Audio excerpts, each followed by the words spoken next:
வணக்கம். தமிழ் செய்தி அறிக்கைக்காக சிவசுப்பிரமணியம் சரவணபவன். முதலில் தலைப்புச் செய்திகள். சரத் பொன்சேகாவின் பாதுகாப்பை உறுதி செய்யுமாறு நீதிமன்றம் உத்தரவு. அரசின் பொருளாதார கொள்கைகளில் ஊழல், ஜேவிபி குற்றச்சாட்டு. கடப்பில் மீன்பிடிக்கச் சென்ற கணவனும் மனைவியும் பரிதாபமாக உயிரிழப்பு. அவை தலைப்புச் செய்திகள். இனி விரிவான செய்திகள். அரசாங்கத்தின் முழு பொருளாதார திட்டங்களும் லஞ்ச ஊழலுடன் நிறைந்திருப்பதாக மக்கள் விடுதலை முன்னணியின் பாராளுமன்ற உறுப்பினர் அனுரகுமார் திசாநாயக்க தெரிவித்துள்ளார். தரம் குறைந்த பொருட்களின் லாபம் யாருக்கு என்ற தலைப்பில் கொழும்பில் நேற்று நடைபெற்ற மாநாடு ஒன்றின் போதே அவர் இவ்வாறு குறிப்பிட்டார். அனைத்து அபிவிருத்தி திட்டங்களிலும் ஊழல், கள்ளம், கபடம் என எல்லாமே நிறைந்திருக்கிறது. அபிவிருத்தி என்று நாம் எதை காண்கிறோம்? கட்டிடங்கள் அமைக்கின்றனர். நுரைச்சோலை அனல் மின் நிலையம் அமைத்தனர். 1 மாதம் இயங்கியது. 6 மாதம் மூடப்பட்டது. மீண்டும் 2 மாதங்கள் இயங்கின.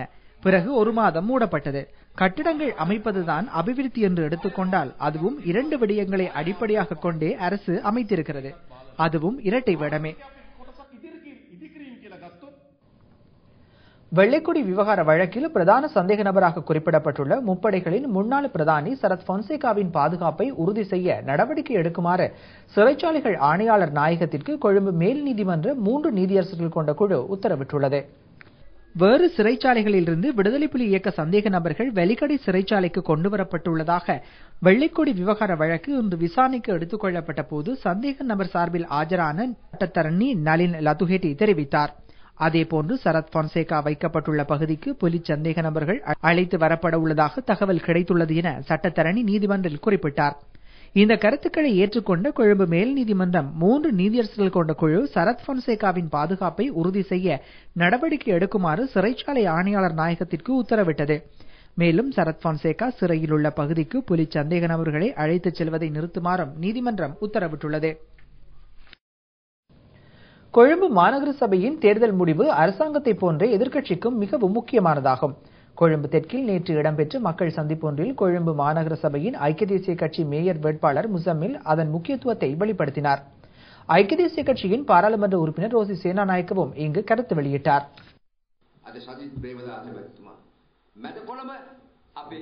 இன்று சஜித் பிரேமதாச மத்திய கொழும்பில் எமது நடவடிக்கைகளை முன்னெடுக்கின்றோம். எங்களை வெற்றி பெறச் செய்ய ரோசி சேனாநாயக்கவை பாருங்கள். நாங்கள் எல்லோரும் ஒன்றாக இணைந்திருப்பது ஒரு குறிக்கோளுக்காகவே. நான் நினைக்கவில்லை தோற்போம் என்று. சில சமயங்களில் தோற்றால் ஐக்கிய தேசிய கட்சி என்ற உருவ அமைப்பை 10 வருடங்களுக்கு மூடி வைக்க வேண்டி வரும். கொழும்பை எங்களால் நிச்சயம் வெற்றி கொள்ள முடியும். எதற்கும் பயப்படாதீர்கள்.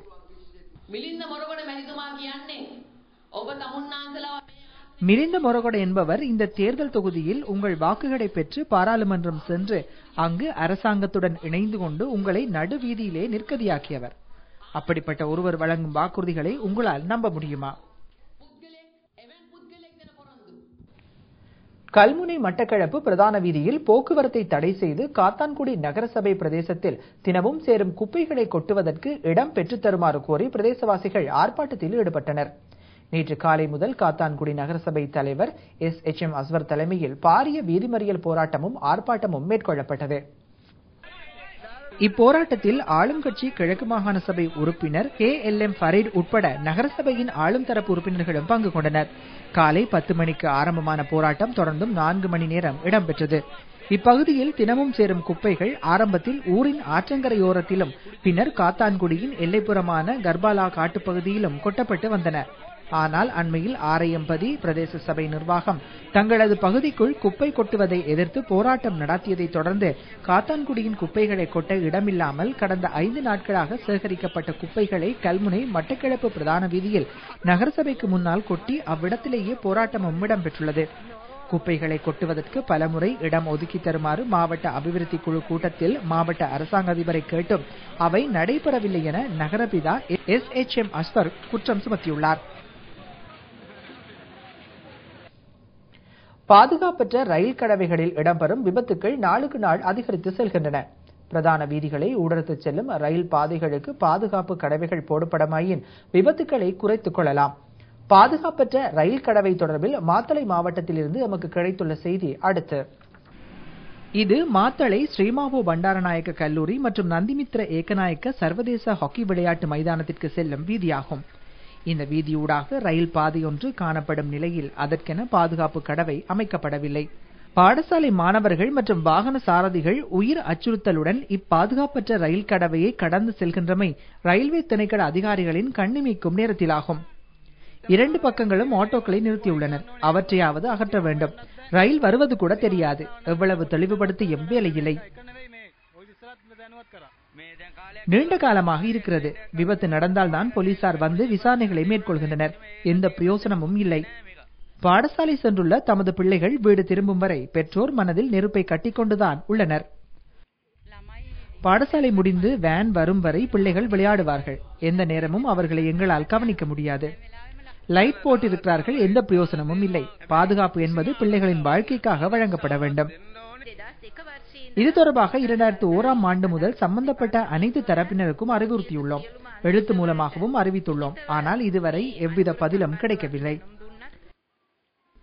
இந்த அப்பாவி மாணவ செல்வங்களின் உயிர் பலியாகும் வரை ரயில்வே திணைக்கள அதிகாரிகளும் போக்குவரத்து அமைச்சரும் கண்மூடி மௌனித்திருப்பது கவலைக்குரிய விடயமாகும். வரலாற்றில் இன்று பகுதியூடாக நாம் ஏற்கனவே வரலாற்றில் தடம் பதித்த சில முக்கிய நிகழ்வுகளை உங்களுக்கு வழங்கி வருகிறோம்.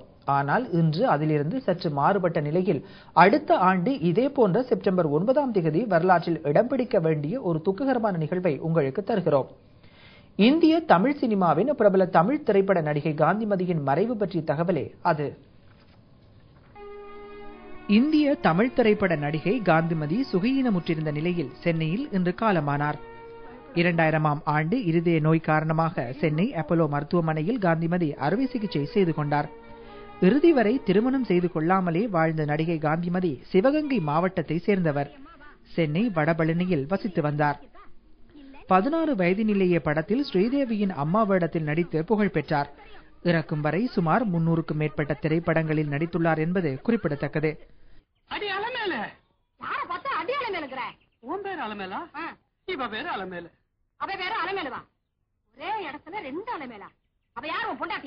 காந்திமதியின் உடல் அடக்கம் இன்று மாலை நடைபெறும் என்று அவரது மகன் தீனதயாளன் தெரிவித்துள்ளார். எம்ஜிஆர், சிவாஜி, ஜெமினி கணேசன், ரஜினி, கமல் உள்ளிட்ட பிரபல நடிகர்களுடன் நடித்த பெருமைக்குரியவர் காந்திமதி என்பதும் குறிப்பிடத்தக்கது.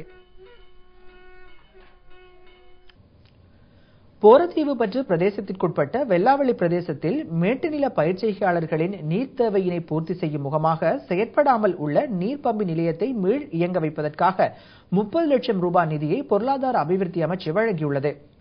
கடந்த காலத்தில் உலக வங்கியின் நிதியுதவியுடன் நிர்மாணிக்கப்பட்ட இந்த நிலையம் யுத்த காலத்தின் போது கைவிடப்பட்ட நிலையில் இருந்தது. இந்நிலையில் பிரதேச விவசாயிகள் மீள்குடியேற்ற பிரதி அமைச்சர் விநாயகமூர்த்தி முரளிதரனிடம் விடுத்த வேண்டுகோளின் அடிப்படையிலேயே பொருளாதார அபிவிருத்தி அமைச்சின் மூலம் இதற்காக நிதி ஒதுக்கப்பட்டுள்ளது.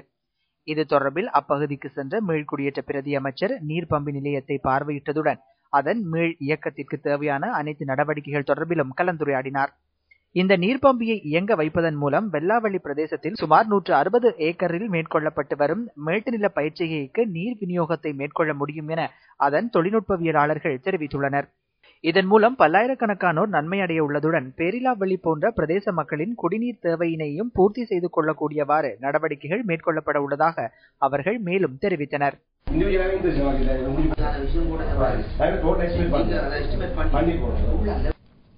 வெளிநாட்டுச் செய்தி. பாகிஸ்தான் சிறையில் உள்ள தலிபான் தீவிரவாதிகளை விடுதலை செய்ய வேண்டும் என தலிபான் இயக்கம் மீண்டும் வலியுறுத்தியுள்ளது. பாகிஸ்தானில் தலிபான் தீவிரவாதிகள் தமது இயக்க உறுப்பினர்களின் விடுதலைக்காக பல்வேறு பிரயத்தனங்களில் ஈடுபட்டுள்ளதுடன் தற்கொலைப்படை தாக்குதல்களையும் தொடர்ச்சியாக மேற்கொண்டு வருகின்றனர். பாகிஸ்தானின் பஜாவூர் பழங்குடியின பகுதியைச் சேர்ந்த 30 இளைஞர்கள் நோன்பு பெருநாள் விடுமுறை கொண்டாட்டத்தின் போது தவறுதலாக பாகிஸ்தான் எல்லையை தாண்டி ஆப்கானிஸ்தானின் குனார் மாநிலத்திற்குள் சென்றுவிட்டதாக பாகிஸ்தானிய அதிகாரிகள் தெரிவித்துள்ளனர். அப்போது 5 வாகனங்களில் அங்கு வந்த பயங்கரவாதிகள் அவர்களை பணைய கைதிகளாக பிடித்துக் கொண்டனர்.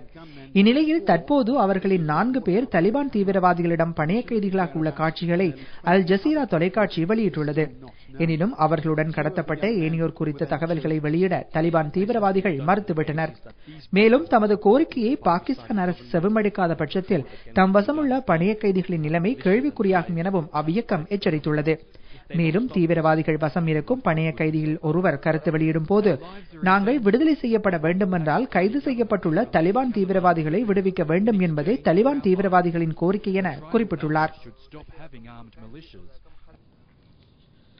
கண் பார்வையற்ற ஒருவருக்கு திடீரென பார்வை வந்துவிட்டால் இவ்வுலகத்தில் அவர் மறுபிறவி எடுத்ததாக கொள்ளலாம். கருவறை இருளில் இருந்து வெளியில் வரும்போது புதிய பிறப்பு ஏற்பட்டதாக உணர்கிறோம். குரங்குகளின் சேட்டைகள் கட்டுப்படுத்த முடியாதவை. இலையின் நுனியில் கூட பாய்ந்து தாவும் விலங்குதான் குரங்கு. பார்வை இருந்தும் இருளில் அடைத்து வைக்கப்பட்ட குரங்குகளுக்கு நீண்ட வருடங்களுக்கு பின் ஒளியை காட்டினால் குரங்கு குதூகலிக்கும். பார்ப்பதற்கு அதிசயமாகத்தான் இருக்கும், ஆனால் அது உண்மை. இதுவரை வெளி உலகமே தெரியாமல் மருத்துவ பரிசோதனை கூடத்தில் வளர்ந்து வந்த குரங்குகள் முதலாக சூரிய ஒளியைக் கண்டு மகிழ்ச்சியில் குதிக்கும் தருணத்தை ஜெர்மனிய தொலைக்காட்சி ஒன்று ஒளிபரப்பியுள்ளது. அண்மையில் இவ்வாறு மருத்துவ சோதனைக்காக அமைக்கப்பட்டுள்ள குரங்குகளை சுதந்திரமாக நடமாடவிட வேண்டும் என பல தரப்பினர்களிடமிருந்தும் எதிர்ப்பு கிளம்பியதை அடுத்து இந்த நடவடிக்கை எடுக்கப்பட்டது என கூறப்பட்டுள்ளது. எது எவ்வாறாயினும் வெளியில் வந்ததும் கட்டி தழுவி தங்களுக்குள் மகிழ்ச்சியை வெளிப்படுத்தும் காட்சி அனைவர் மனதையும் நெகிழ வைத்தது.